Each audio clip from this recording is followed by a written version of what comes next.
Hola, hola, bienvenidos a todos a un nuevo tutorial. En esta ocasión vamos a estar haciendo este efecto como de partículas mágicas que van siguiendo unas líneas, unas curvas, y todo esto va a estar hecho en Houdini y rendereado con Redshift, entonces déjenme se los muestro rápidamente.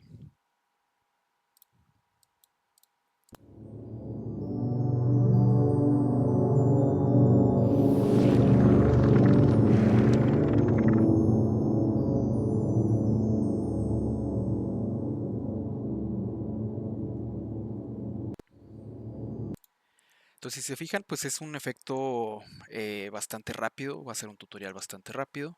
El sistema es muy sencillo, básicamente todo sigue un mismo flujo, digamos, y ya pues todo lo demás tiene que ver mucho con fuerzas, con cómo se aplican y en el render, en la parte de pues la profundidad de campo, ¿no? Y hacer que todo esto se vea pues así como mágico, bonito, brillante y todas esas cosas. Entonces vamos a pausar este video y vamos a ir directo a Houdini para que vean más o menos la escena. Esta escena la van a poder encontrar en el link de aquí de los comentarios. Se las voy a dejar para que ustedes puedan practicarlo. Si no tienen Redshift, pues pueden al rato, al final del video, vamos a explicar rapidísimo cómo podemos sustituir esto con los sistemas de render de Houdini, que sería pues Karma y el sistema USD, pero está seteado en Redshift, entonces si pueden acceder a eso, pues es muchísimo más fácil y más... eh, los resultados son un poco más completos y más bonitos, a mi parecer, en mi opinión, ¿va? Entonces, como pueden ver, está bastante simple la escena. Son dos cámaras, una que usé para vertical y otra para horizontal, una sola luz y tenemos el sistema principal que es el sistema de partículas. Entonces vamos entrando para acá.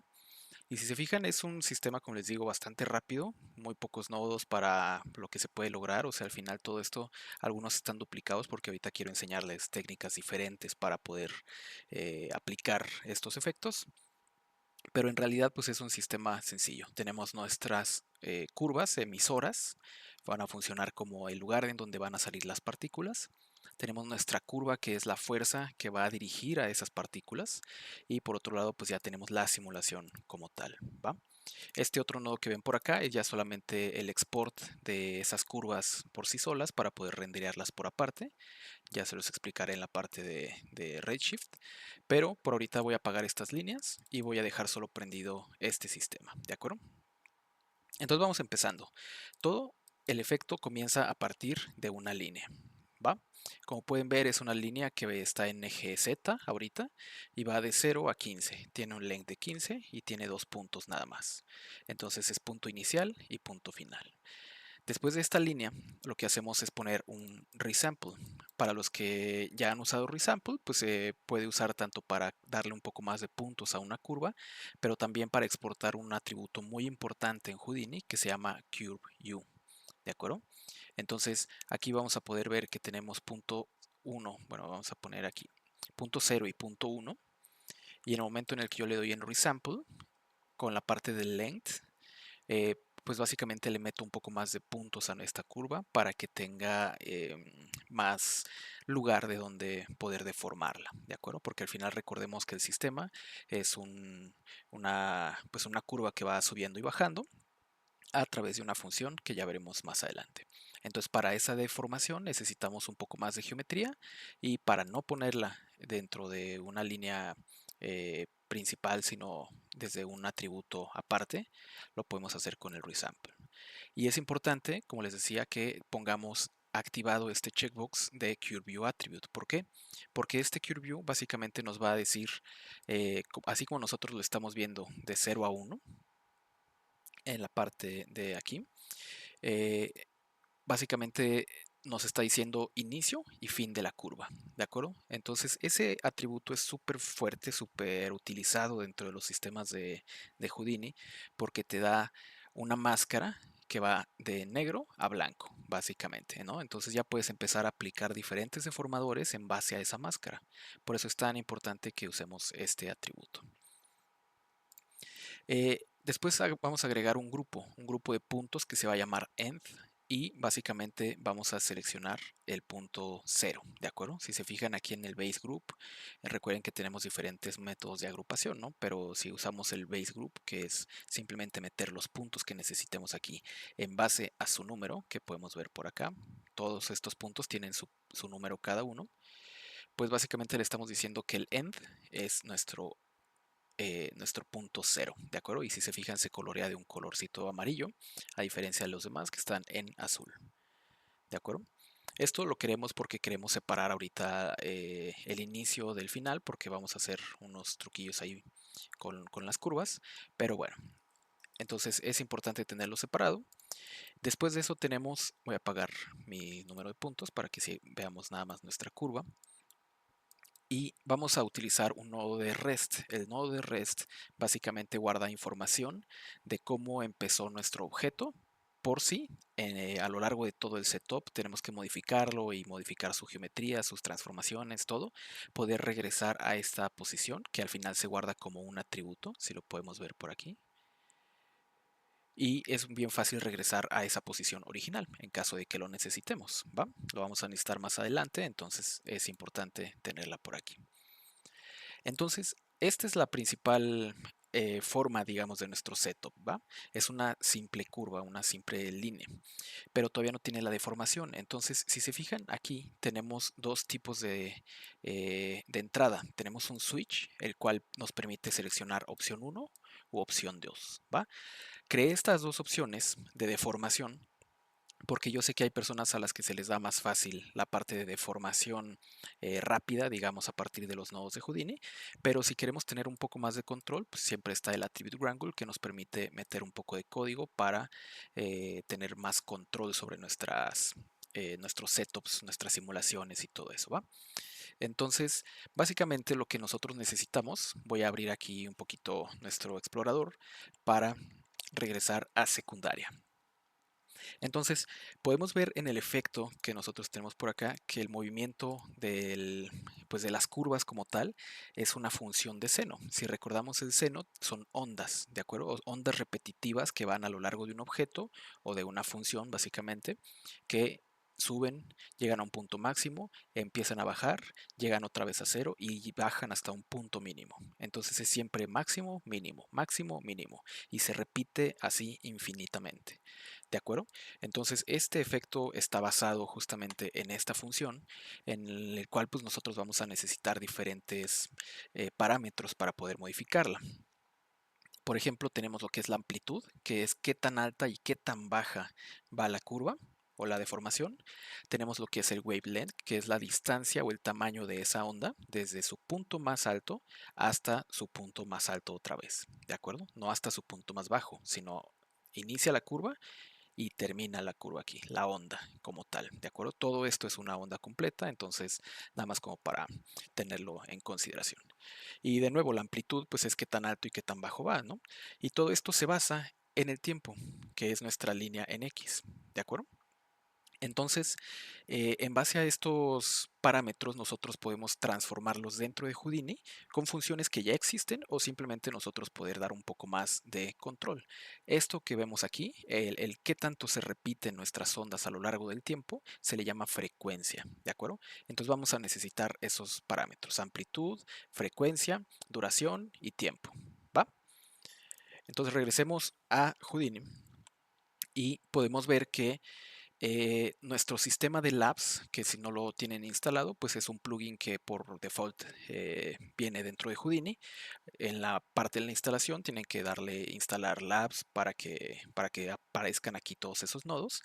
Pero por ejemplo, si yo pongo aquí mi tabulador y pongo labs, fíjense todos los nodos que tenemos para hacer cosas un poco más rápidas. Esto siempre lo explico en mis cursos, pero Labs es un repositorio que fue desarrollado para eh, el desarrollo de juegos dentro de Houdini.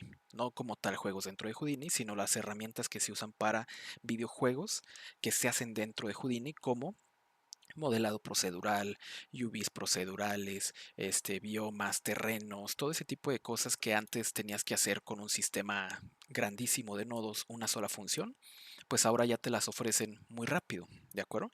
Por ejemplo, una de las más comunes pues es el Auto UV. Labs Auto UV, ¿de acuerdo? Entonces yo siempre les recomiendo tener este paquete instalado. Si no saben cómo instalarlo, simplemente nos vamos a las pestañas de por acá y aquí en teoría deberían de salirles a ustedes. Si no les sale, simplemente le damos aquí en el más, Shelves, y busquen aquí Labs o ¿cómo se llamaba? Aquí está, Side Effects Labs. ¿De acuerdo? Entonces, en el momento en el que lo activan, ya les sale todo esto si lo tienen instalado. Y si no lo tienen instalado, les va a aparecer nada más este de Update Toolset. Le pican, se instala y listo. Ya tienen todos esos eh, nodos que son súper útiles y súper rápidos, que antes pues era más complicado hacerlo, ¿no? Por ejemplo, antes hacer una espiral era súper difícil porque tenías que hacer justo la espiral con puro código, ¿no? Ahora pues está el nodo de espiral, de Labs, incluso uno de Houdini ya por default, y pues son herramientas básicamente que te facilitan mucho la vida. Entonces, eh, Labs tiene su deformador de seno, ¿de acuerdo? Entonces recordemos que la función se llama seno y es básicamente unas ondas. Te da la velocidad, te da el offset, digamos, cómo quieres recorrer esta onda. Aquí la podemos ver, digamos que empieza por aquí y termina más abajo. Pero si yo le doy en offset, bueno, no estamos en X, entonces no va a funcionar. Lo estoy seleccionando en Z, si se fijan. Y yo le doy en offset, se va a mover a lo largo de la curva. Y eso es básicamente lo que queremos hacer, pero no moviendo el offset, sino moviendo el tiempo, ¿de acuerdo? Entonces el offset por eso lo tengo en 0. La intensidad es que tanto afecta esa curva a pues a nuestra geometría. Y la frecuencia es que tanto se repite esa onda a lo largo de nuestro objeto, ¿de acuerdo? Bastante sencillo, creo yo. Entonces, para recabar pues este objeto, esta forma, digamos, que tiene nuestro objeto, que es un poco más larga, no con curvas tan cerradas, con ángulos tan marcados, sino bastante suaves y bastante lentos, pues llegué a estos parámetros, que es una speed en Z. Recordemos que estamos en el eje Z, como lo podemos ver acá abajo en nuestro gizmo. Este es nuestro eje Z. Entonces la velocidad en Z debe estar a la mitad y la frecuencia debe estar más o menos también para la mitad. Cuando yo le doy en play, fíjense cómo ya tenemos este efecto bastante smooth, bastante suave, muy controlable para la velocidad de las partículas que vienen más adelante. Entonces podemos jugar un poco con esto para que ustedes puedan eh, pues darle su propio toque, ¿de acuerdo? Ahora, ¿por qué lo hice también en Attribute Wrangler? Porque nosotros, como podemos ver en el efecto final, no tenemos solo una curva, sino que tenemos varias curvas y estas curvas tienen una pequeña deformación diferente unas a otras, ¿de acuerdo? Por eso hice el código un poco más específico.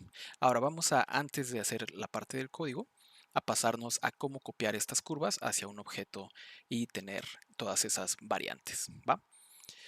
Entonces, tenemos una caja muy sencilla aquí en nuestro centro del mundo. Esa caja le borré todas las caras excepto una lateral. Con el nodo de Match Size, si no lo han usado, es para básicamente copiar pues nuestra geometría que entre en un punto 1 a los ejes que nosotros le querramos. Por ejemplo, podemos justificarla en X. ¿Qué quiere decir esto? Que si seleccionamos mínimo, se va a ir al valor mínimo en X de esta bounding box. ¿De acuerdo? Si le damos en Y, al mínimo, se va a ir al valor mínimo en Y, es decir, hasta el suelo, a la parte más baja de nuestra caja, que es nuestro bounding box. ¿De acuerdo? Eh, y no sé, también, por ejemplo, cuando necesitamos objetos en el suelo o por encima del suelo, vaya, que no se vayan hacia la Y negativa, es muy común que usemos match size, ¿no? Por ejemplo, si yo tengo una esfera, creo la esfera por acá, por este lado, y ¿qué pasa? En cuanto las creo, voy a apagar la iluminación avanzada ahorita, y en cuanto creo la esfera, aparece por debajo de nuestro mundo. Entonces yo coloco un match size después de nuestra esfera, la vuelve a colocar en el centro del mundo, pero si yo le doy en justificar en Y a su mínimo, fíjense como siempre va a estar por arriba del suelo y no importa qué deformación le hagamos a la esfera, siempre va a crecer por arriba del suelo. ¿de acuerdo? Es un nodo bastante útil que en los cursos que doy en las clases se repite mucho para diferentes setups, entonces es importante que lo conozcan. Entonces, volviendo a esta parte, hicimos un match size para ponerlo hasta el límite, digamos, de nuestro mundo, que sería el eje, en este caso, de la Y y de la Z en su profundidad. Le vamos a crear sus normales a cada uno de estos puntos. ¿Para qué? Pues para que tengan una dirección hacia nuestra X positiva en este caso. ¿De acuerdo? Este es eje Z, eje Y hacia arriba, eje X hacia nuestro lado de, pues a nuestra derecha. Y podemos ver ahí que nuestras normales justamente están apuntando hacia esa dirección, ¿va? Y ya que tenemos esa superficie, pues ahora vamos a crear un scatter para crear una cantidad de puntos que nosotros podemos definir en la parte de acá arriba. Cuántas líneas vamos a querer para nuestro efecto. Entonces en mi caso yo seleccioné 12, se me hicieron bien 12, pues simplemente es una buena cantidad para que no se estén interpenetrando tanto y que tengan como una dirección diferente cada una sin que se atraviesen, ¿no? Entonces ahora sí, yo lo que quiero es copiar cada una de estas líneas con ondas, con la función de seno, a cada uno de estos puntos que creamos por acá. Y pues es bastante sencillo, simplemente tenemos que darle en copy to points. Entonces voy a crear un copy to points aquí aparte para que lo vayamos viendo. Y el copy to points nos pide dos cosas, la geometría a copiar y los target points. Entonces digamos que voy a copiar mi geometría de seno que hicimos con el sistema de labs y voy a copiar mis puntos a los target points por acá. Entonces yo selecciono esto y podemos ver que listo, tenemos un sistema básico de ondas con diferentes instancias, ¿no? Con una diferente cantidad de copias. Si nosotros subimos la cantidad de copias acá, pues van a subir la cantidad de líneas, o si lo vamos bajando, pues ya vamos ahí viendo qué tanto nos funciona dependiendo del efecto que querramos, ¿de acuerdo? Por ahorita lo voy a dejar en 12 como estaba y voy a borrar este copy to points. ¿Por qué es importante la otra función que yo hice y por qué estamos usando for each? Para el que no haya usado nunca for each, básicamente es un bucle, un ciclo, ¿de acuerdo? For each significa para cada uno. Entonces, si lo traducimos eso a lo que estamos haciendo aquí con los puntos, estamos diciéndole que vamos a hacerle una cierta modificación a cada uno de los puntos que hicimos scatter, ¿de acuerdo? A cada uno de estos 12 puntos vamos a crear un ciclo. ¿Para qué? Para que entramos al ciclo, hacemos cualquier modificación que nosotros querramos dentro de ese ciclo y pasamos a la siguiente copia. Y así hasta que iteremos o pasemos por cada una de estas 12 copias de puntos que tenemos aquí. Entonces, de esa manera nosotros podemos aplicarle un efecto diferente o un poquito de variación a cada una de las copias sin que todas sean iguales, como lo podíamos ver en el copy to points anterior, ¿de acuerdo? Entonces, básicamente el for each nos ayuda a encerrar en ciclos pequeñas deformaciones que les podemos hacer a las copias que estamos creando. Ese es como el resumen básico. Entonces, es por eso que yo creé este SyncWave que es con un attribute wrangle. El código se los voy a explicar, está bastante sencillo. Eh, no hay mucho que investigar, simplemente tenemos que saber que el seno, como lo hemos visto por acá, se basa en una función de seno.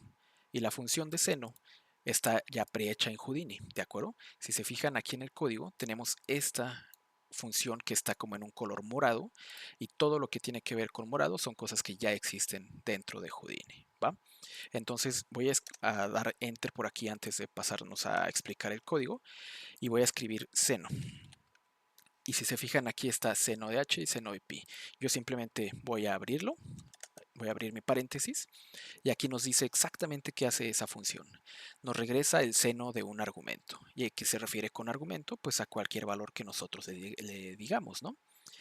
Y entonces nos está diciendo que la n son los radianes de nuestra circunferencia, si lo recuerdan un poco en trigonometría, ¿va?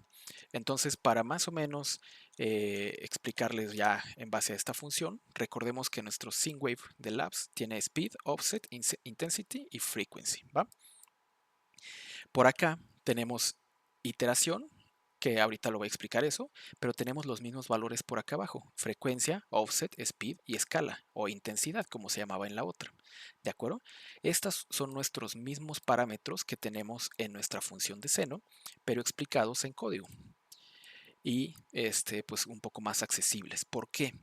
Porque ahora nosotros tenemos que acceder a cada una de estas copias que tenemos en el loop o en nuestro for each, ¿de acuerdo? Entonces, si se fijan, hay un valor aquí que se llama metadata, que este nodo sale si nosotros seleccionamos nuestro for each y le damos aquí en create meta import node. Este nodo justamente nos dice en qué número de copia van. ¿De acuerdo? Puede ser la iteración 1, la iteración 2. De hecho, si se fijan, empieza en el 0. Y si nosotros tenemos 12 copias, significa que nuestro último número de iteración va a ser el 11, porque va de 0 a 11. En total, 12 puntos. ¿De acuerdo?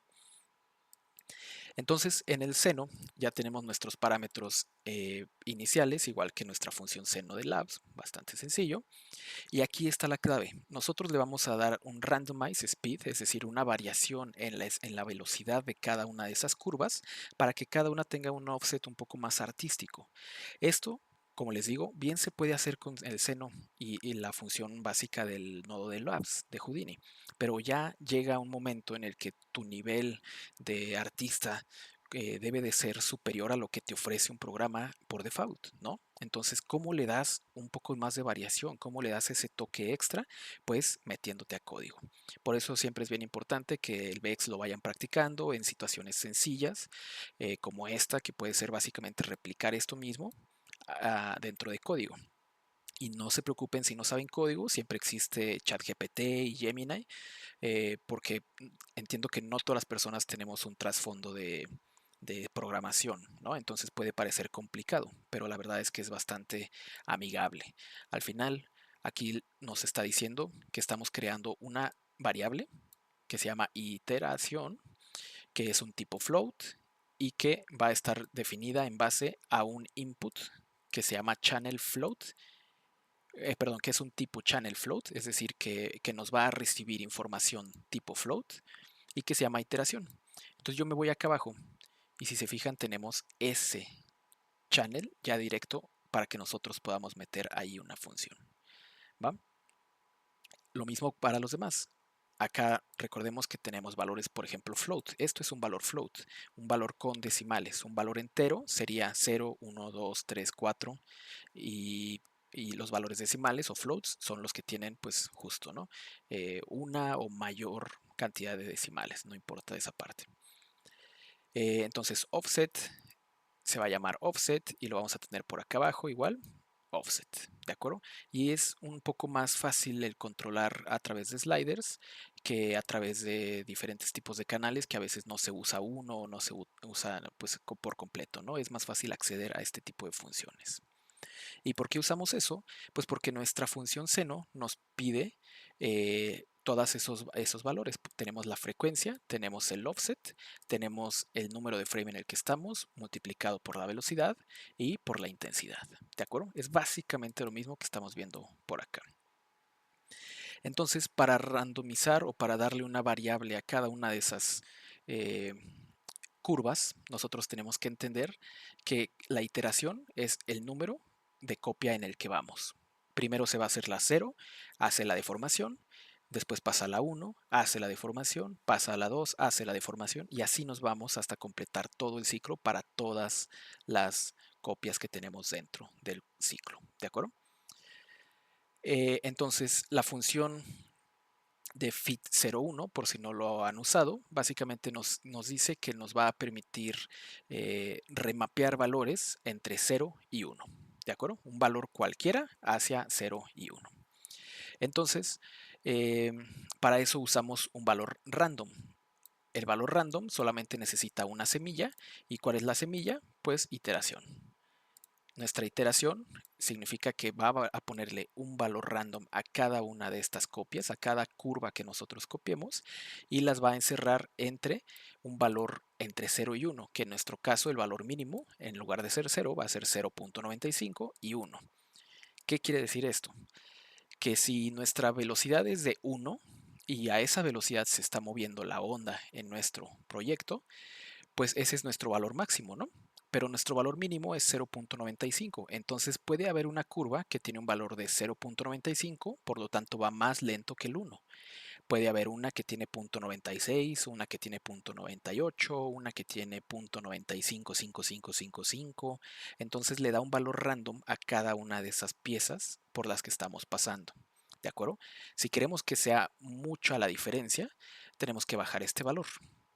Ahorita se los muestro ya gráficamente. Y al final la velocidad se multiplica por la iteración, ¿de acuerdo? Entonces cada una de estas iteraciones o cada una de las copias que tenemos como curvas va a tener una velocidad diferente. Este por igual, por si no han hecho parte de código de VEX dentro de Houdini, significa multiplicar speed por este valor, ¿de acuerdo? Es nuestro signo de multiplicar, nada más que para no tener que poner speed es igual a speed por así, se puede simplificar simplemente poniendo el asterisco desde antes. Y al final simplemente se aplica la función de seno, pero a nuestra posición en Y. ¿De acuerdo? Entonces vamos viendo cómo se aplica eso. Si yo me voy a esta parte de nuestra curva y le pongo eh, nuestro código, fíjense cómo hace el mismo efecto que lo que hacía nuestra curva de seno. Quizá en esta de seno está un poco más amplia nuestra fuerza, nuestra amplitud o nuestra intensidad, y acá está un poquito más baja, pero si se fijan el movimiento es prácticamente el mismo, entonces no va a afectar mucho en cuanto a cambios, ¿va? Eh, Ahora, ¿por qué estamos usando la parte de la iteración? Porque como les digo, a cada una de estas copias vamos a pasar y vamos a deformarle un poquito en su velocidad para las 12 copias diferentes que tenemos.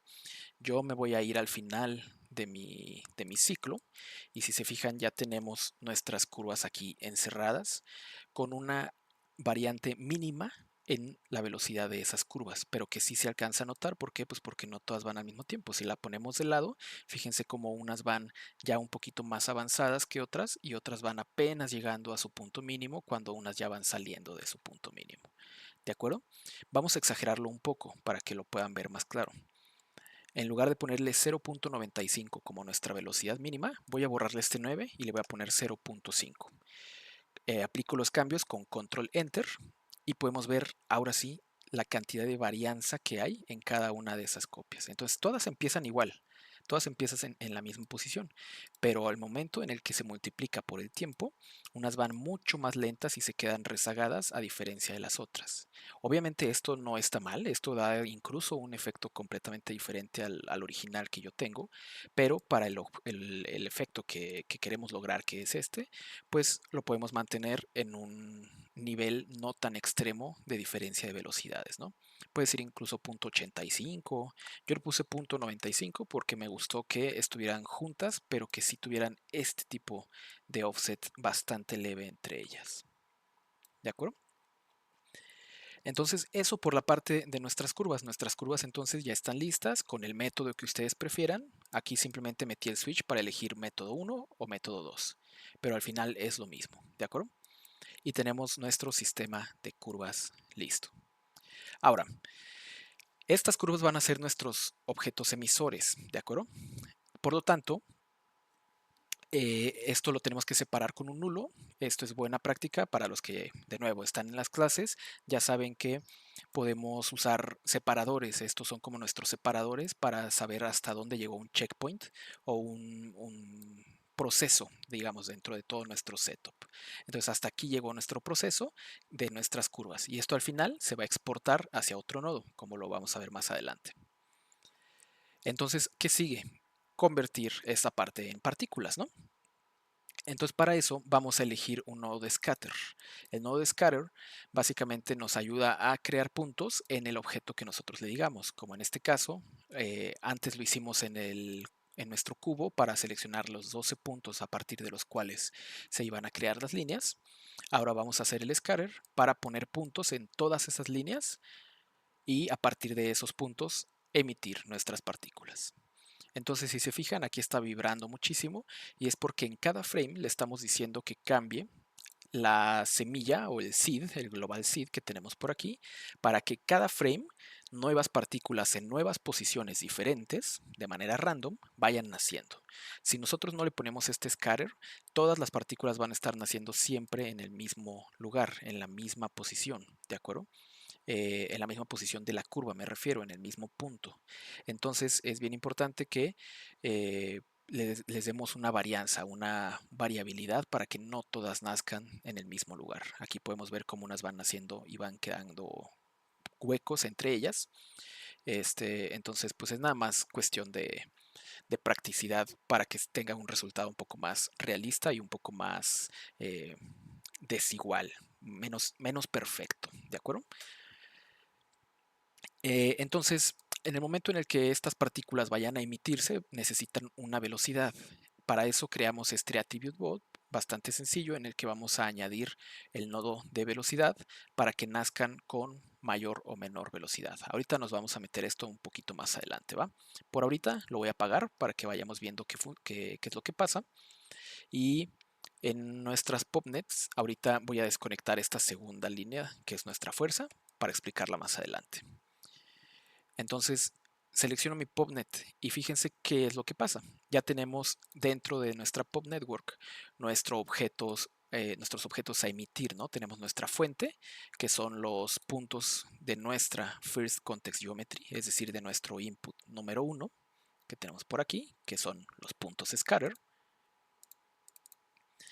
Y tenemos un pop grangle. El pop grangle es básicamente el attribute grangle, pero dentro del sistema de partículas, en el cual nos permite crear diferentes códigos para controlar un poquito mejor nuestras partículas.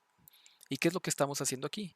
En este pop grangle básicamente estoy seleccionando una serie de partículas de manera random. ¿Para qué? Para que estas no estén afectadas por nuestra fuerza de la curva, que ahorita vamos a ver un poco más adelante. ¿De acuerdo? Es el siguiente nodo que sigue por acá. Voy ahorita a darle en play para que vayamos viendo qué es lo que pasa. Yo le doy en play y podemos ver bien cómo van emitiendo a partir de la forma de la curva todas nuestras partículas de manera pues random, ¿no? Y llega un momento en el que todo se atasca, ¿va? Entonces es por eso que nosotros vamos a tener un mayor control en el sistema de nuestras partículas y aparte vamos a controlarlas también con su edad y con los colores, ¿de acuerdo?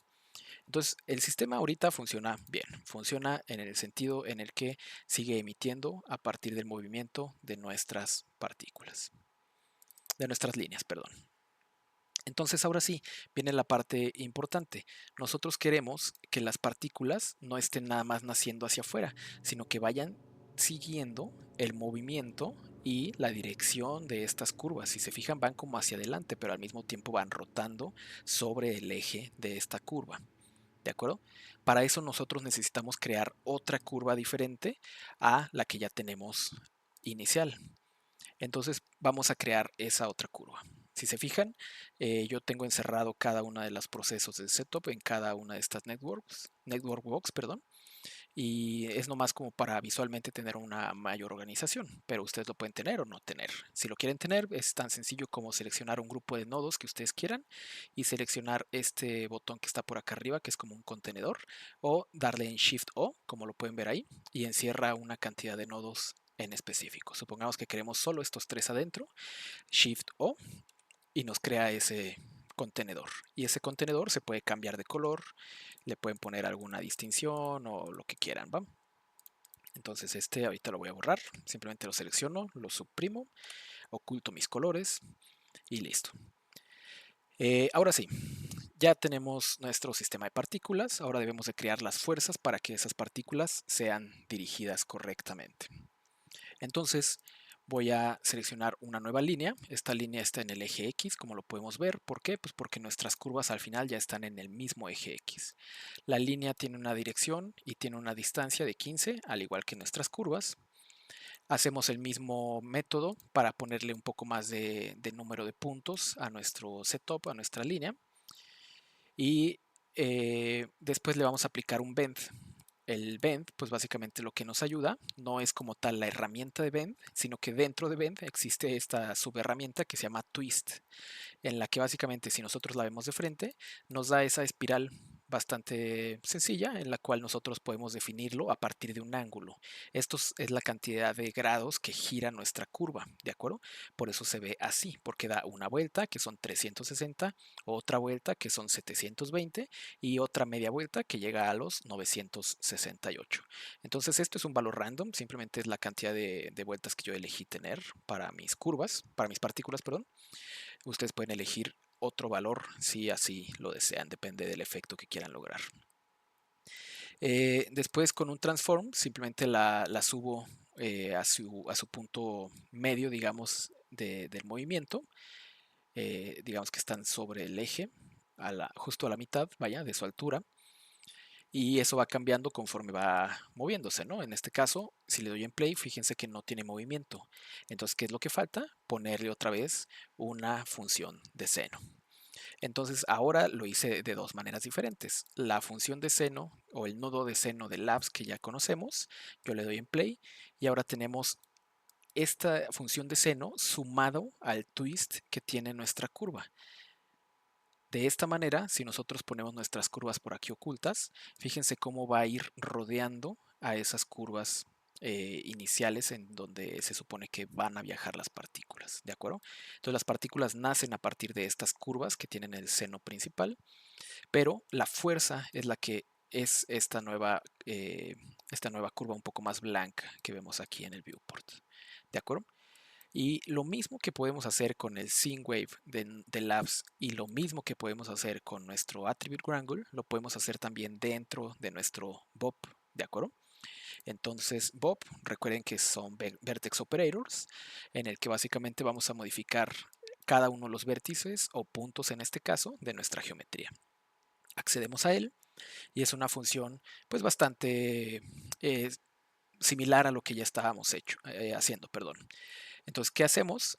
Llegamos, metemos la posición de nuestro punto, lo convertimos a un float. ¿Qué quiere decir esto? Que pasa de ser posición a ser X, Y y Z. ¿De acuerdo?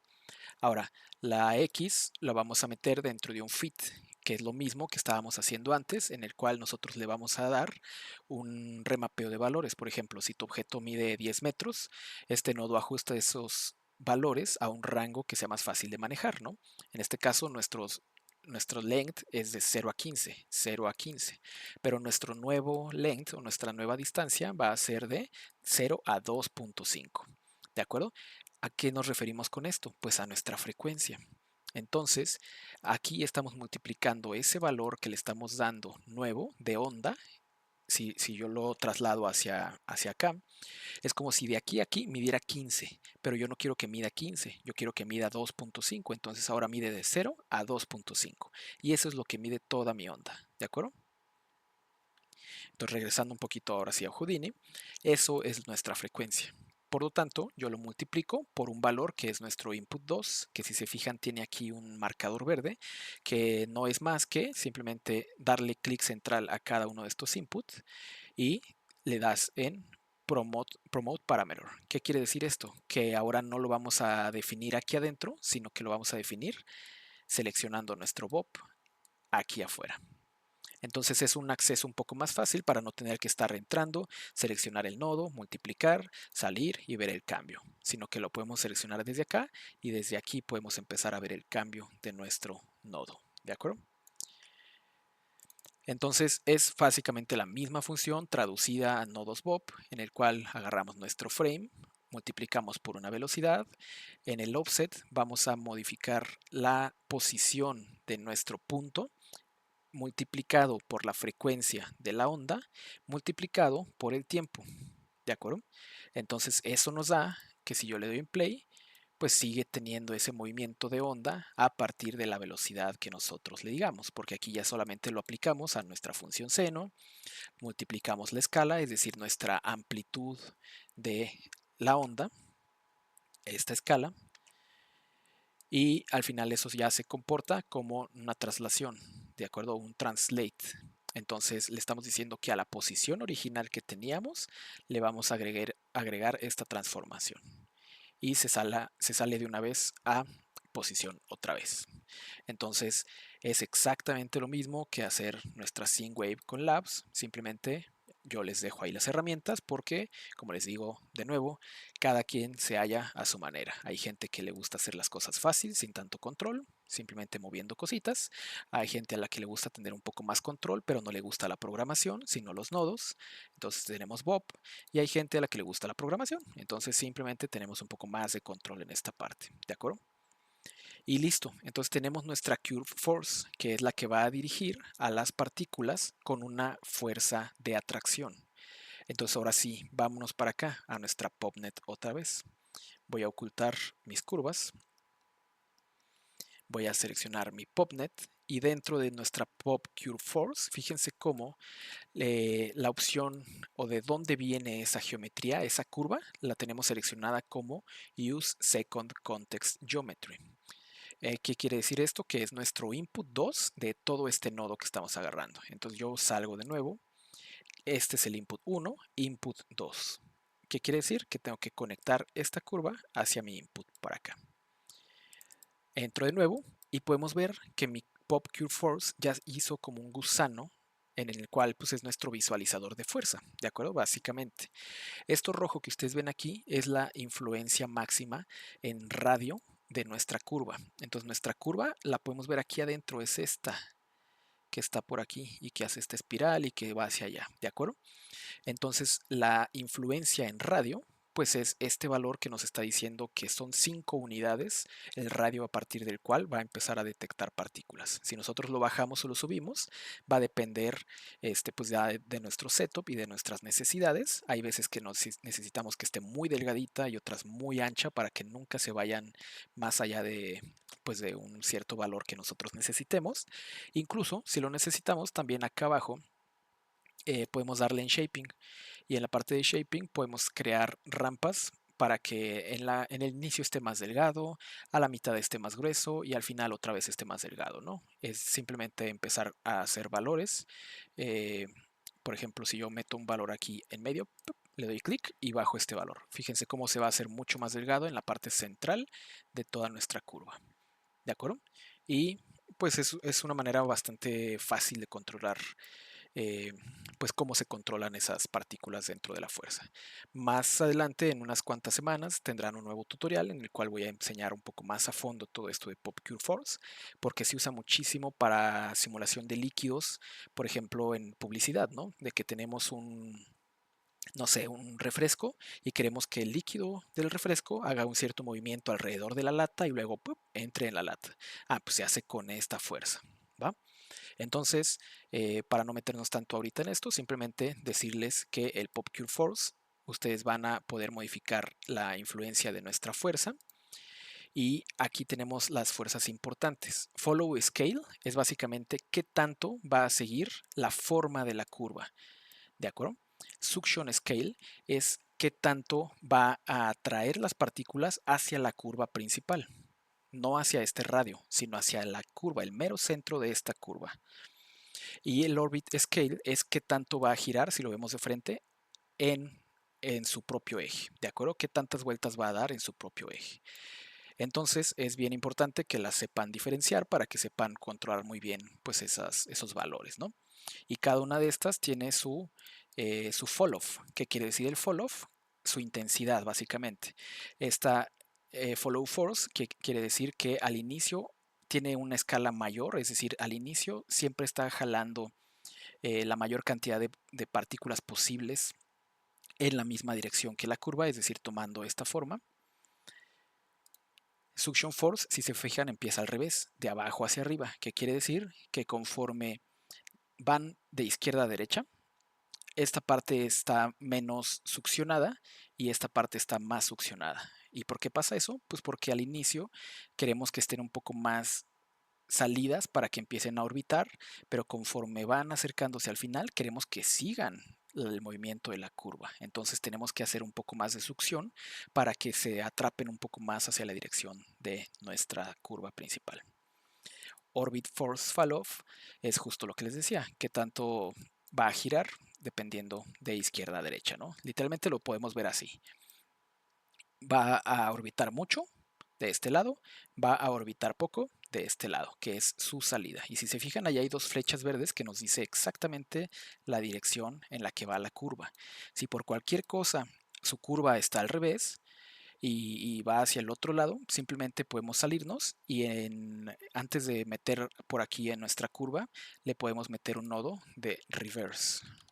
¿De acuerdo? Entonces, yo lo conecto por aquí, lo conecto para acá, regreso a nuestra Pop Network y pueden ver que ya ahora el sentido es al contrario. ¿De acuerdo? Depende de qué necesidad tengan ustedes en su proyecto. Entonces, por el momento hace esto. ¿Y qué quiere? Ahora sí que ya está conectada nuestra fuerza. Yo le doy en play y fíjense cómo empieza a succionar y empieza a dirigir a todas las partículas hacia esta dirección. ¿De acuerdo? Ahora va a llegar un momento en el que se van a acercar a este cubo. Y en el momento en el que lleguen a este cubo, se van a morir. ¿De acuerdo? ¿Por qué? Pues porque ya no queremos partículas que se vayan más allá de nuestro setup. Voy a poner ahorita mi cámara horizontal, y vamos a ver que el movimiento que llevan, pues es relativo, digamos, hacia donde yo quiero que vayan. Entonces va a llegar un punto en el que ya está fuera de cámara, pues para qué queremos tantas partículas vivas en escena, ¿no? Y para eso entonces usamos este pop kill. El pop kill literalmente es eso, matar partículas de una u otra manera. Puede ser a partir de una regla de código, que si tienen una cierta edad, por ejemplo 5 segundos, se mueran. O que si colisionan con otro objeto, se mueran. Cosas así, ¿de acuerdo? Pero para este setup vamos a tener un bounding. Entonces, en el momento en el que la partícula toque este cubo azul, que es una caja en este momento, puede ser una esfera, un objeto, se refiere a cualquier mesh que ustedes pongan, y volumen también, a cualquier otro objeto en forma de volumen que ustedes pongan, ¿no? Y en cuanto toque este borde azul, se muere esa partícula, ¿de acuerdo? Por lo tanto, llegamos, fíjense, llegan a este punto y simplemente desaparecen. Es como si fuera una guillotina ahí que corta por completo de setup, y de ahí ya no pasan, ¿de acuerdo? Simplemente para no estarnos llenando tanto de partículas innecesarias que no se van a ver en cámara, ¿va? Entonces, nada más para que tengan en cuenta todas esas cosas. Al final, como les decía, hicimos este pop wrangle en el cual, a través de este código bastante sencillo, le decimos que nos dé una probabilidad de que esa partícula, de que la partícula que acaba de nacer tenga una probabilidad de entrar dentro de las fuerzas de esta curva o no entrar dentro de esta curva. ¿De acuerdo? Entonces de esa manera las separamos para que unas sí se alejen y otras se queden dentro o sean afectadas pues por esta fuerza eh, de succión. También metí estas otras dos fuerzas que básicamente son como turbulencias, una turbulencia pequeña para darle un poquito más de movimiento a las partículas y una turbulencia grande como si fuera viento para tener movimiento constante y regular. ¿De acuerdo? Y eso es todo por el setup de las partículas. Entonces llega un momento en el que nosotros le damos play y pues ya tenemos todas esas partículas naciendo hacia eh, hacia la velocidad de nuestras curvas, perdón. Entonces podemos ver cómo la siguen y pues ya tenemos ahí el movimiento correcto, ¿no? Pero ahora vamos a darle un poquito más de variabilidad a ese nacimiento de la velocidad. Para eso yo selecciono por acá el scatter y me voy a información y podemos ver que no tenemos más que el atributo de curveview, posición y rest. Pero yo quiero una velocidad random para cada una de ellas. Entonces, este es un sistema bastante sencillo dentro de Bob en el cual le vamos a meter un nodo de velocidad, un nodo random, digamos, de velocidad con el cool noise. Entonces es básicamente lo mismo que estábamos haciendo por allá afuera, en el cual a partir del tiempo lo multiplicamos, seleccionamos su posición rest. Recuerdan que lo hicimos anteriormente acá arriba, guardamos su posición rest. Entonces a cada uno de estos puntos le vamos a aplicar un ruido en su velocidad, ¿de acuerdo? Conectamos aquí el ruido. Todos estos parámetros, como podemos ver, están expuestos hacia el nivel de afuera.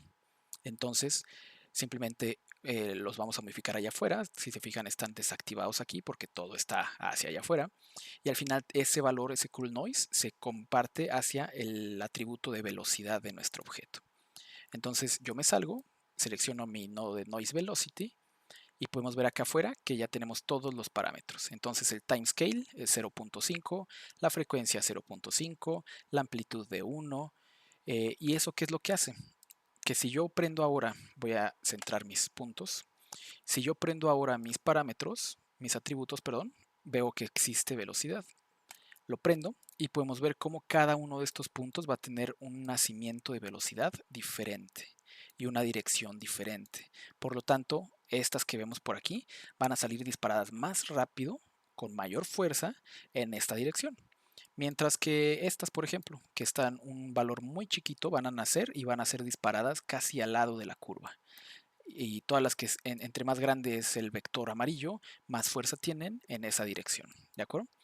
Yo le doy en play y fíjense cómo cada frame va cambiando esa velocidad, ¿de acuerdo? Entonces eso hace que cada una de las partículas que van naciendo tenga un valor random en su empuje inicial.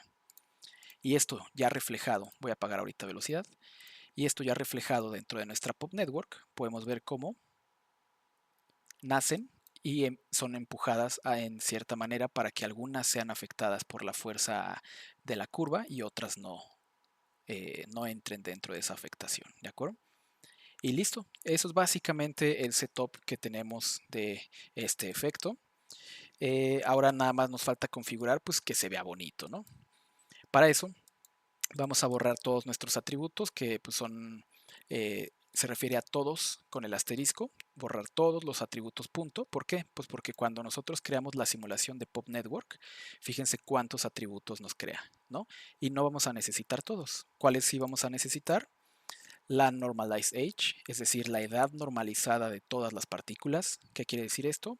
Edad de 0 a 1 en valor al mayor valor de edad que tenga todas las partículas. Si una partícula tiene una vida de 2 segundos y otra partícula tiene un valor de vida de 15 segundos, quiere decir que no van a valer ahora 2 segundos y 15 segundos, sino el 15 segundos va a ser nuestro valor mayor, que es igual a 1.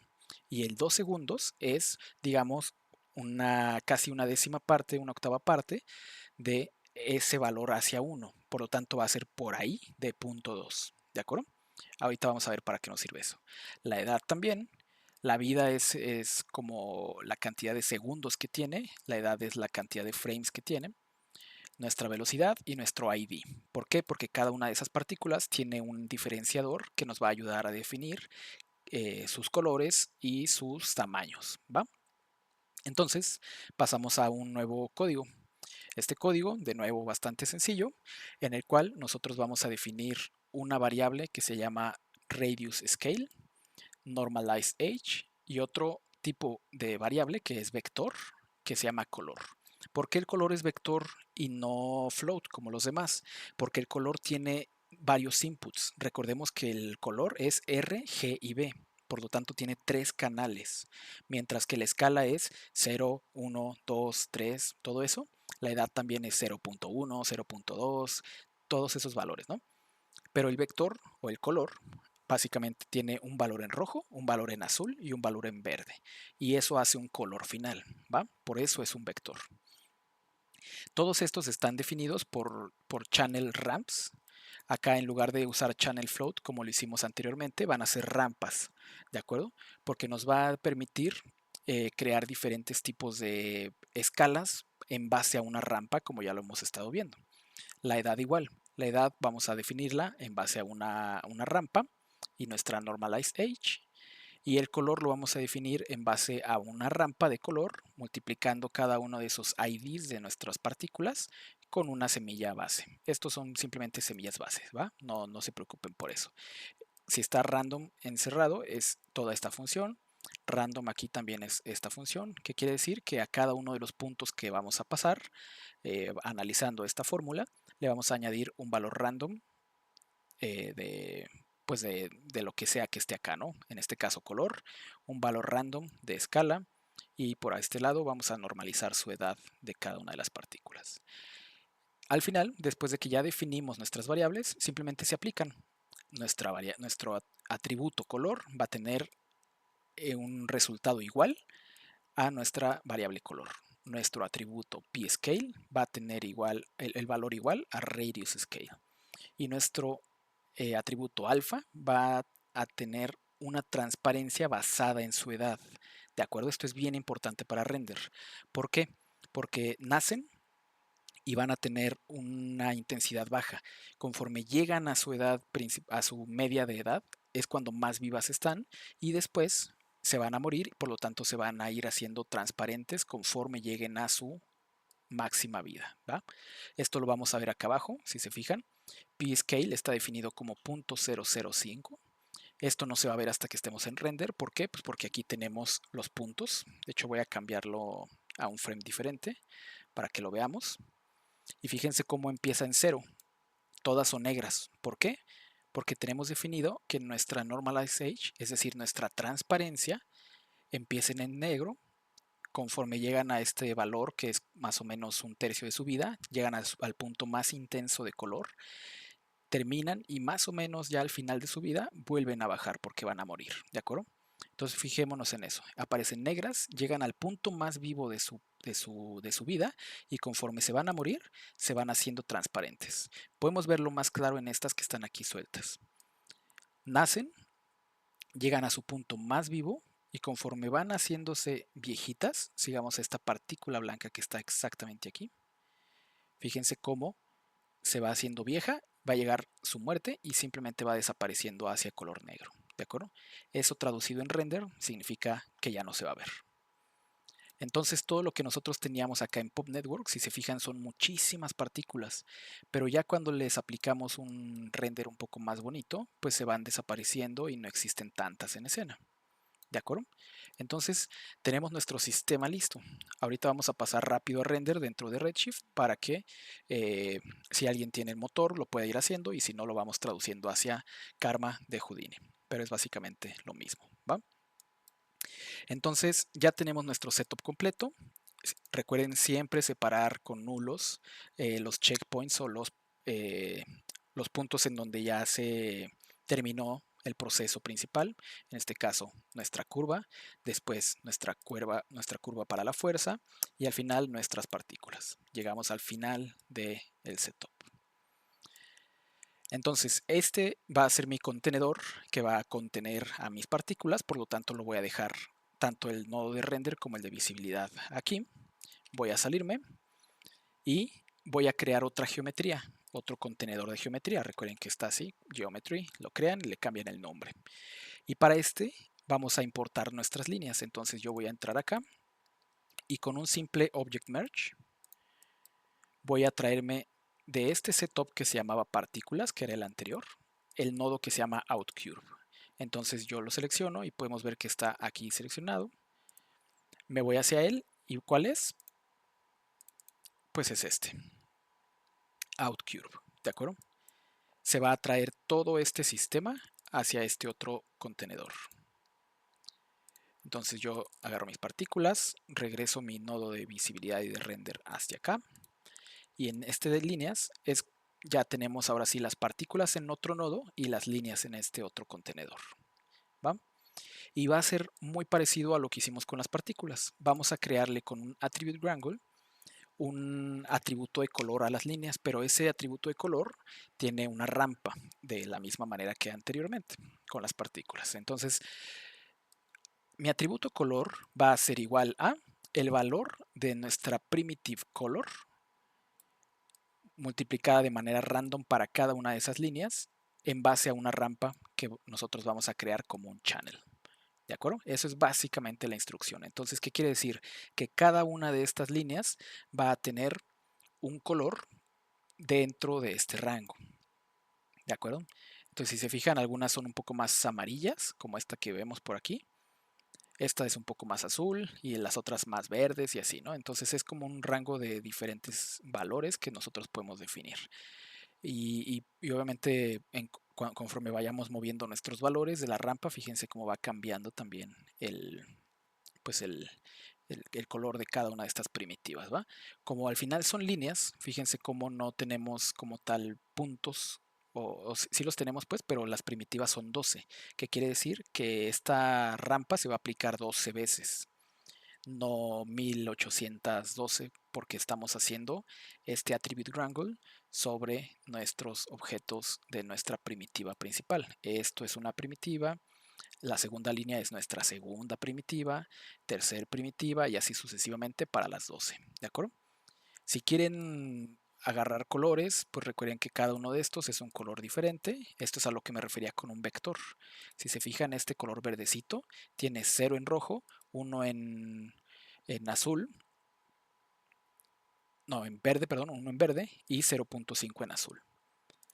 Después este azul pues tiene 0 en rojo, 0.3 en verde y 0.9 en azul. Y así nos vamos yendo por cada uno. Y si quieren crear pues valores que ya están prehechos, recuerden que en la parte del engrane tenemos aquí ya algunos presets que podemos agarrar. Por ejemplo, muchas veces agarro el magma o el plasma, que son morados, oscuros y claros, ¿de acuerdo? Entonces ya depende de lo que ustedes necesiten, van poniendo ahí los colores que necesiten. Y listo, entonces ya tenemos separados en un nodo las partículas y en otro nodo, otro contenedor, nuestras líneas. Yo le doy en play y podemos ver a nuestras líneas y nuestras partículas convivir juntos, ¿de acuerdo? Y ahora toca hacer las cámaras, entonces ya ahorita pues bastante sencillo, yo selecciono mi cámara, esta no es estática, si se fijan, mi cámara 1 es estática, está de este lado, y mi cámara 2 está animada de manera vertical, que básicamente va desde una parte cercana de la curva, haciéndose hacia atrás, hacia atrás, hacia atrás, y así nos vamos moviendo, ¿de acuerdo? Entonces no es más que movimiento de cámara bastante sencillo. Voy a mostrar aquí mi cámara para que la podamos ver, el viaje que hace. Si se fijan, nada más se va haciendo poquito hacia atrás y como la curva también se va haciendo hacia adelante por el mismo seno, la función de seno, pues parece que estamos viajando mucho, pero en realidad pues es un movimiento bien suave y bien leve del punto central hacia nuestra parte trasera de la cámara. ¿De acuerdo? Ahora sí, llegamos a la parte del render. Como se los decía, se los voy a mostrar en Redshift y rápidamente lo voy a traducir hacia la parte de Karma. Para los que tienen Redshift, pues ya saben que podemos abrir nuestro, nuestro viewer, Open Render View, o simplemente también a veces a mí me gusta abrirlo desde acá, en nuevo panel, Redshift Render View. Y ya lo tengo por aquí, ¿de acuerdo?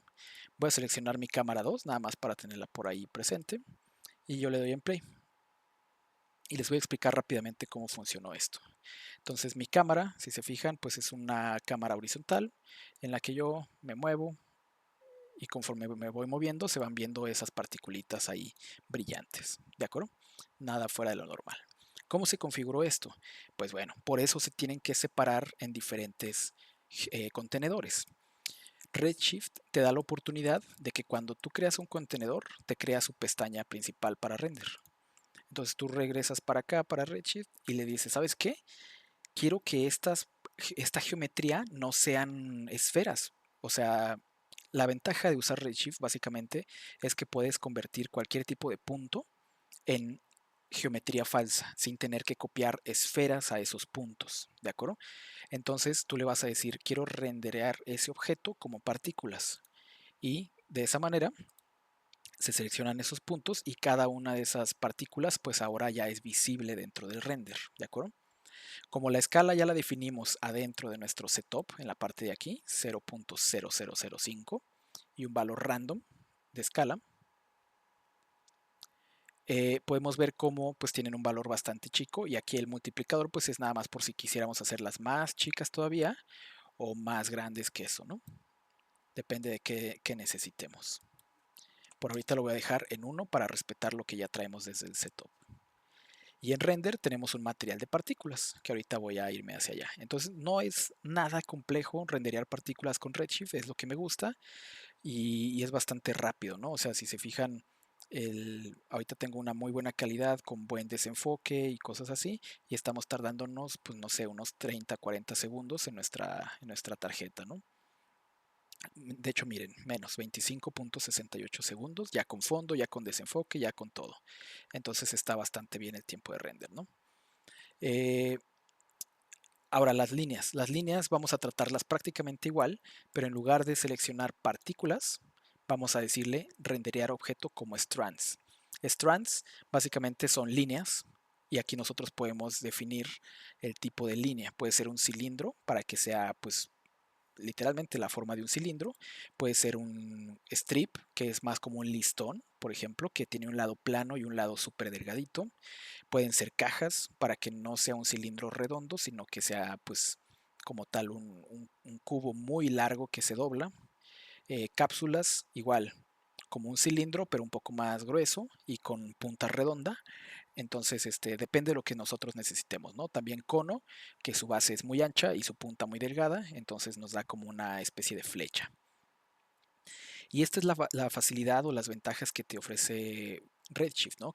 Con ciertos checkboxes, simplemente prendiéndolos, ya tienes tu geometría rendereada de una manera bastante fácil y muy optimizada. Eso es lo más importante, que al momento de utilizar Redshift y como está dedicado principalmente a Cinema 4D y a Houdini, pues la comunicación para interpretar geometría sin tener que renderear geometría es bastante buena, porque si nosotros tuviéramos que pegar puntos a cada una de estas 1 millón de partículas que tenemos por aquí, pues el render se volvería súper pesado porque estamos rendereando geometría. En nuestro caso, está fakeando esa geometría y nos está dando la misma visualización. ¿Va? Y como les decía, cada uno tiene sus materiales, entonces vamos a la pestaña de materiales por acá. Tengo dos materiales, partículas y curvas. Las partículas las abrimos y podemos ver aquí un nodo importantísimo. Ahorita recuerdo exactamente cómo se llama en Karma, pero básicamente este nodo en Redshift es Particle Attribute Lookup, que nos da la opción de revisar cualquier atributo que tenga esa geometría a la cual se le aplicó el material. En nuestro caso, vamos a buscar el color. Entonces el color, como ya está definido desde los puntos, yo le voy a pausar esto, y como el color ya está definido desde acá, desde el viewport, simplemente es pasar esa información hacia el material de render. Por lo tanto, el color se lo paso al base color de mi material y el color lo paso a una rampa en el cual va a ser una reflexión de color para que tengan poquita reflexión cada uno de esos puntos. Y por último, a la pestaña, al atributo de emisión. Por lo tanto, si nosotros le decimos que las partículas brillen, pues ese va a ser el color de brillo que va a tener. ¿De acuerdo? Y por otro lado, tenemos un segundo Particle Attribute Lookup, que es el alfa. Recuerden que la edad tiene que ver con su transparencia. Entonces, cuando nacen son transparentes, llegan a un tercio de su vida, se vuelven súper vibrantes o su transparencia al máximo, y conforme van a morir, su transparencia vuelve a cero. ¿De acuerdo? Entonces, eso va conectado ¿a qué? A nuestra opacidad. Y listo, de esa manera tenemos un material bastante sencillo, pero al mismo tiempo muy bueno en resultados para partículas. En general, para partículas este es el material básico. Ya si quieren otras cosas, pues ya es más meterle un poquito más de nodos, pero en realidad con esto es mucho más que suficiente para los resultados que queremos, como mágicos, brillantes y todo ese tipo de cositas, ¿no? Y las curvas es prácticamente lo mismo, nada más que con menos nodos. Particular Attribute Lookup, que buscamos el color. Y ese color se comparte hacia el base color, es decir, hacia nuestro canal de color o a nuestro diffuse o a nuestro albedo, como le quieran llamar, y a nuestro color de emisión. Por lo tanto, nuestro material ya tiene el color conectado y en la parte de emisión ya tiene el color conectado. ¿De acuerdo? Y listo, eso sería todo por la parte de los materiales. Ahora vámonos un poquito a la parte del render. Dentro de Redshift, como pueden ver, tengo un fondo azul, tengo un desenfoque y tengo un motion blur. ¿De acuerdo? Son tres cosas diferentes. El desenfoque viene desde nuestras cámaras. Aquí en cada una de las cámaras, de la misma manera que la geometría, tiene una pestaña de Redshift. Entonces aquí tú le puedes meter información en la parte de la óptica, es decir, de nuestro lente, y que te permite controlar la exposición, la viñeta, es decir, que tanto se sombrea los bordes. Y tenemos aquí el Depth of Field o profundidad de campo, que nosotros vamos a activar el bokeh Es básicamente eso, la profundidad de campo, y le vamos a decir a partir de qué distancia queremos que se desenfoque o se enfoque, ¿de acuerdo?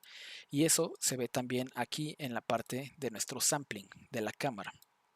Entonces aquí podemos ver que el focus distance es 4.5 y nuestro diafragma es de 0.5. ¿Eso qué quiere decir? Que está entrando cierta cantidad de luz en base a la cantidad de, a la distancia más bien de nuestro enfoque. Si se fijan, todo esto está desenfocado, todo esto está desenfocado y esto es lo único que está enfocado.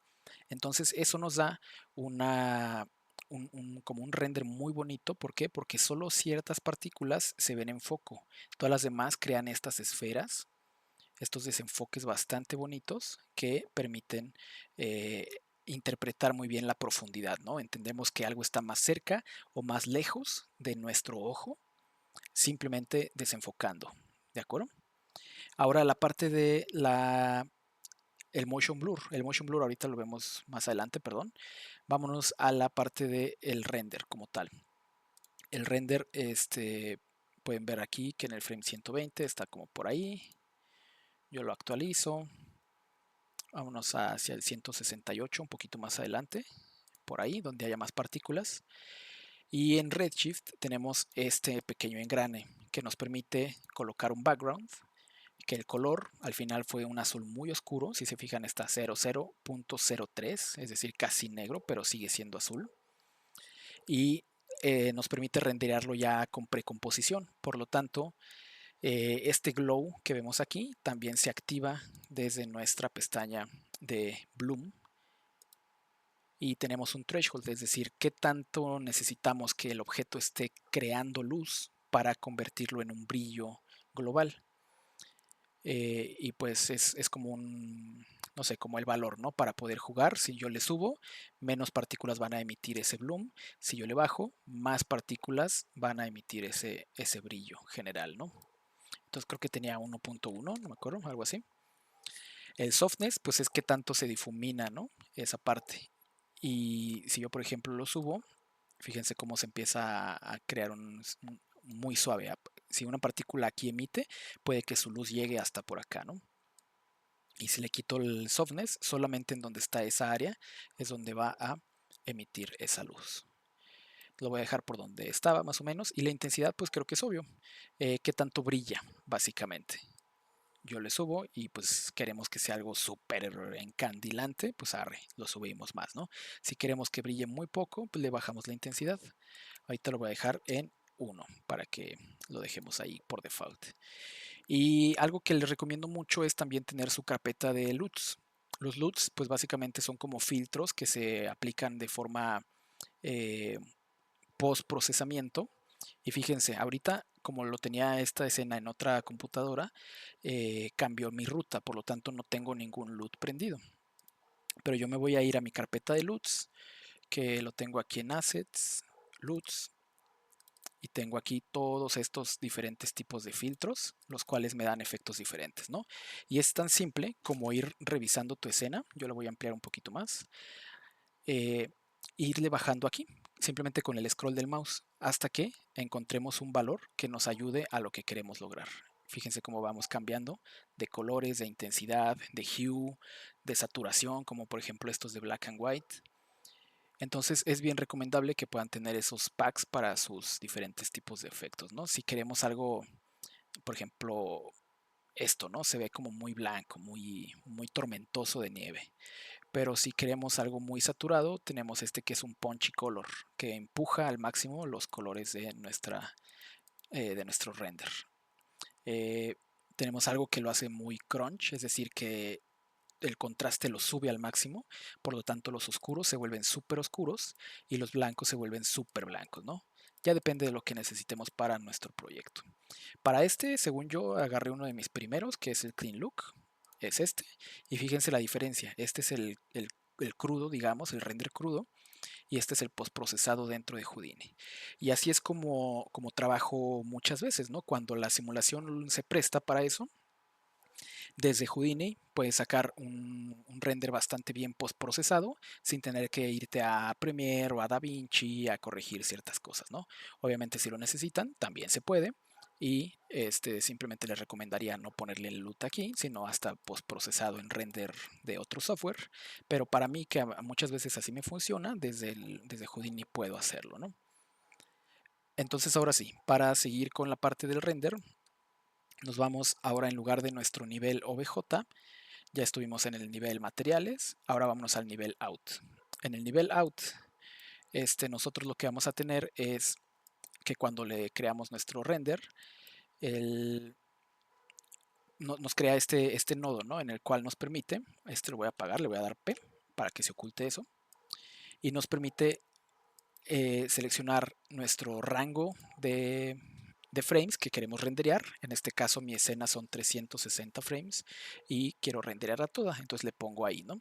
Si queremos algo específico, pues no sé, puede ser hasta el 126, ¿no? Si quisiéramos, o cualquier otro nodo, o simplemente darle en current frame si queremos renderear solamente un frame de todos. Ahora en la parte de main simplemente seleccionamos la cámara que queremos renderear, ya sea la 1, la 2, la que necesitemos. El output es donde nos dice cómo se va a llamar la imagen que va a sacar y la ruta en la cual va a sacarla, ¿no? Por ejemplo, aquí nos está diciendo que se va a guardar en el mismo lugar donde está guardado mi proyecto, en una nueva carpeta que se llama render. Dentro de esa carpeta hay una que se llama secuencias y dentro de esa carpeta hay una que se llama Magical Particles-H de horizontal. Y ahora sí, nuestro archivo se va a llamar Magical Particles-horizontal-número de frame con 4 dígitos, ¿de acuerdo?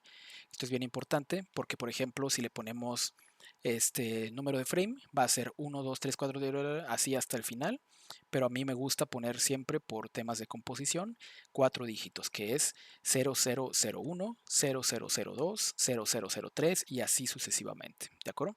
Y al final como pues era algo de práctica, lo rendería como JPG, es decir, un frame directo, sin transparencia, sin nada, simplemente la imagen cruda como sale de postproducción de aquí dentro de Houdini y listo. Pero si por cualquier cosa ustedes necesitaran, pues pueden cambiarlo a XR para tener los RAW de la imagen, a TIFF también, a JPG o a PNG para conservar transparencias, ¿de acuerdo?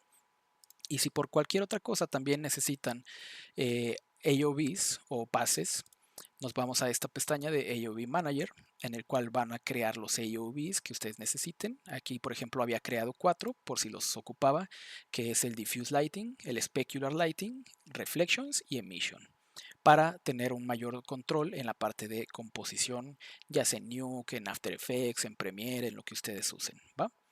Y PostFX es todo esto que hicimos acá de postprocesado, en el que agregamos el color de los LUTs, agregamos el bloom, el contraste y todas esas cosas. Entonces, como yo, de nuevo, quería hacerlo todo desde Houdini, pues lo saqué con todo activado para que ya la imagen saliera a como lo estoy viendo aquí, ¿de acuerdo? Porque pasa mucho que si no activamos estas cosas, esta imagen se ve muy azulita y todo, pero luego cuando sale en el render final se ve algo así, ¿de acuerdo? Bien diferente. Entonces es como de, oye, ¿por qué no me sale igual que como la veo en el viewport? Ah, pues porque faltaron todas estas cosas de activarse, ¿de acuerdo? Y listo. Entonces, pues hasta ahí sería todo. Todo esto pues al final se puede traducir hacia Karma. Ya tendremos otro tutorial después para meternos un poquito más en materiales de cosas así. Bueno, en la pestaña de Redshift me faltó la parte de los samplings. Usualmente para cosas así de partículas, 0.01 de threshold y en automatic sampling está bien. ¿Por qué? Pues porque no nos tira muchos ni artefactos, ni es demasiado lento el render, ni nos deja tanto ruido y depende de hacia dónde vaya su producción, ¿no? Como esto simplemente va para mis redes sociales y para YouTube, pues lo dejo con un sampling automático, pero si tuviéramos algún otro material, no sé, con refracciones, algún cristal, alguna emisión un poco más complejo, algún metal, cosas así, pues ya es cuando empezamos a jugar, pero por default estos valores están bien, pero lo importante aquí es activar el Motion Blur. El Motion Blur lo que nos permite es crear ese desenfoque de movimiento que tienen estas partículas en base a su velocidad.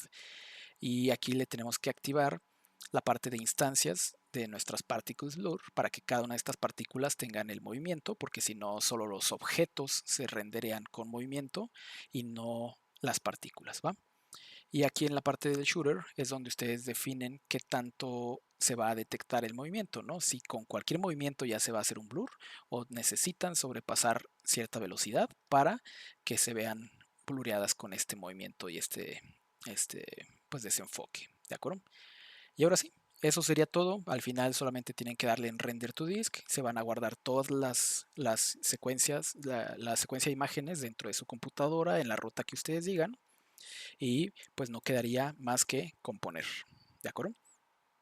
Entonces al final vamos a tener nuestro resultado bastante pues amigable. Si se fijan, yo rendería dos cámaras, una que iba horizontal y otra que iba vertical.